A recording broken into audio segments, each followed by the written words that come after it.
पुरानी पेंशन बहाली को लेकर सरकारी कर्मचारी कई महीनों से धरना प्रदर्शन कर रहे हैं। पिछले माह अक्टूबर में रामलीला मैदान में लाखों की तादाद में सरकारी कर्मचारी इकट्ठा हुए हैं। आपको बता दें कि 5 राज्यों के चुनाव करीब हैं। इसी महीने मतदान होना है। ऐसे में एक बड़ी खबर निकल कर आई है।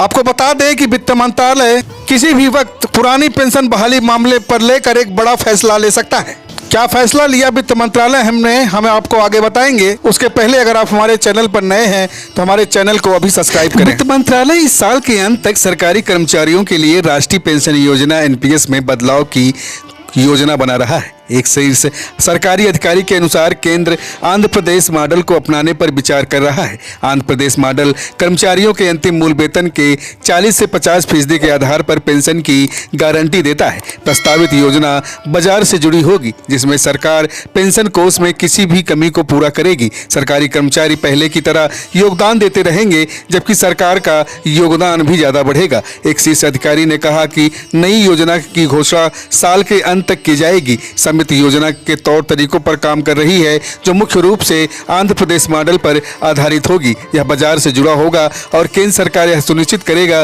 कि पेंशन भोगियों को उनके अंतिम वेतन के 40 से 50% भी मिले। वर्तमान में कर्मचारी अपने मूल वेतन का 10% एनपीएस में योगदान करते हैं, जबकि सरकार कर्मचारियों के एनपीएस खाते में 14% डालती है। हालांकि यह स्पष्ट नहीं है कि यह नई योजना आंध्र प्रदेश योजना के तहत महंगाई से जुड़ी होगी या नहीं। आगे उम्मीद है कि वित्त मंत्रालय की अध्यक्षता वाली समिति आगामी अपने इस बैठक में इस ओर चर्चा जरूर करेगी। के अनुसार चुनाव से पहले मतदाताओं को आकर्षित करने के लिए राष्ट्रीय पेंशन प्रणाली में संशोधन करने और पुरानी पेंशन प्रणाली के समान एक योजना शुरू करने के लिए भाजपा शासित राज्यों पर दबाव बढ़ता जा रहा है।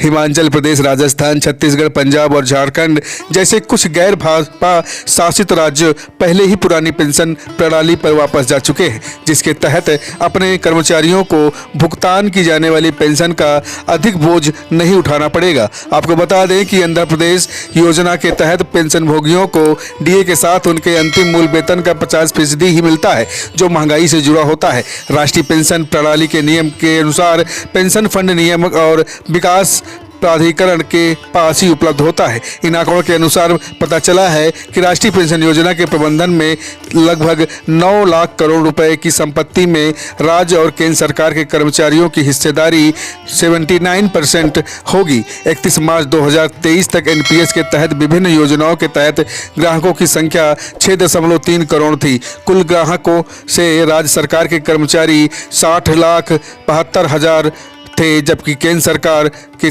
कर्मचारी 23,86,000 थे। अगर खबर सही लगे तो हमारे चैनल को ज़्यादा से ज़्यादा सब्सक्राइब करें, शेयर करें और अपनी राय जरूर रखें। पुरानी पेंशन बहाली को लेकर के आज 1 अक्टूबर को रामलीला मैदान पर कर्मचारियों का धरना अब दे सकते हैं, बड़ा हुजूम लगा हुआ है। इसमें अगर महिलाओं की बात ना की जाए तो कहीं न कहीं जरूर भेदभाव होगा। आइए इस मुद्दे पर हम बात करते हैं। कुछ महिलाएं हमारे साथ है पुरानी पेंशन बहाली को लेकर के। क्या कहना पुरानी पेंशन बहाली को लेकर के? जी सर, हम कहाँ से आई हैं? हम लोग कानपुर से आए, कानपुर देहात से, उत्तर प्रदेश से। और हम सब वो कर्मचारी हैं जो दिन रात मेहनत करते हैं, लेकिन हमारे बुढ़ापे की लाठी छीन ली गई है, हमारी पुरानी पेंशन छीन ली गई है और हम सब एक मंच में इकट्ठे होकर अपनी पेंशन ग्राउंड से इस समय आयुध निर्माण कटनी से कुछ लोग आए हुए हैं, जो कि ओपीएस की बहाली की मांग को लेकर रामलीला मैदान में आज इकट्ठा हैं। आइए जानते हैं कि इनका क्या कहना है। नमस्कार, हम सभी आयुध निर्माणी कटनी मध्य प्रदेश से यहाँ पर केंद्र सरकार के विरुद्ध ये घोषणा करने आए हैं कि अगर आप हमारी सामाजिक सुरक्षा ओल्ड पेंशन स्कीम हमको लागू नहीं करते हैं तो ये आंदोलन अब यहाँ रुकेगा नहीं। केंद्र सरकार को पूरी तरह से जगाया जाएगा और अगर फिर भी नहीं मानती है तो इस सरकार को हटाया जाएगा। हमारे इस आंदोलन में हमारे साथ शिक्षा क्षेत्र, केंद्र सरकार के सभी आयुध निर्माण के कर्मचारी, डिफेंस के, रेलवे के कर्मचारी, पूरे राज्यों के शिक्षक बंधु, सभी कर्मचारी एकजुट हैं और सभी चाहते हैं उनको सामाजिक सुरक्षा मिले। इस सामाजिक सुरक्षा की लड़ाई हमने ऐसे ही चालू नहीं कर दी है। हमारे साथी जो अभी रिटायर हो रहे हैं, किसी को 1500 रुपये मिल रही है, किसी को 1700 रुपये मिल रही है। आज जो एक्सपायर हो गए हैं उनकी विधवा हमारी माताएं बहनें, उनको भोजन नहीं मिल पा रहा है, एक सिलेंडर का पैसा नहीं मिल पा रहा है। बंधुओं, इसी के तारतम्य में पूरे भारतवर्ष से आज लाखों की संख्या में लोग आए हैं।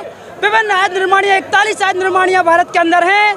हम भी एक बहुत छोटी सी यूनिट है हमारी आयुध निर्माणी कटनी, वहाँ से यहाँ पर अपना विरोध प्रदर्शन करने आए हैं। बहुत बहुत धन्यवाद।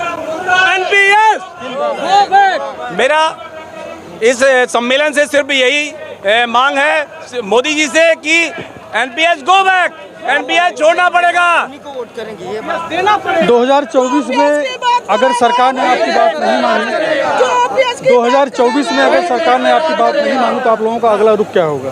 2024 के चुनाव के एजेंडा में अगर मोदी गवर्नमेंट हम लोगों की बात नहीं रखती है, पहला एजेंडा अगर ओपीएस की बात नहीं रखती है, उससे पहले लागू अगर नहीं करती है तो हम लोग उखाड़ फेंकेंगे। इस बार मोदी चुनाव तो मध्य प्रदेश में भी होना है, मध्य प्रदेश के चुनाव में भी हमारा यही मांग है। तो मामा का क्या हाल होगा इस बार? मामा इस बार गिर रहा है, आप देख लीजिए मीडिया में। मामा का हाल ऐसा है कि साथ साथ जो है केंद्रीय मंत्री को लड़ाना पड़ रहा है, उनको विधानसभा में लड़ाना पड़ रहा है। मामा तो कई सालों से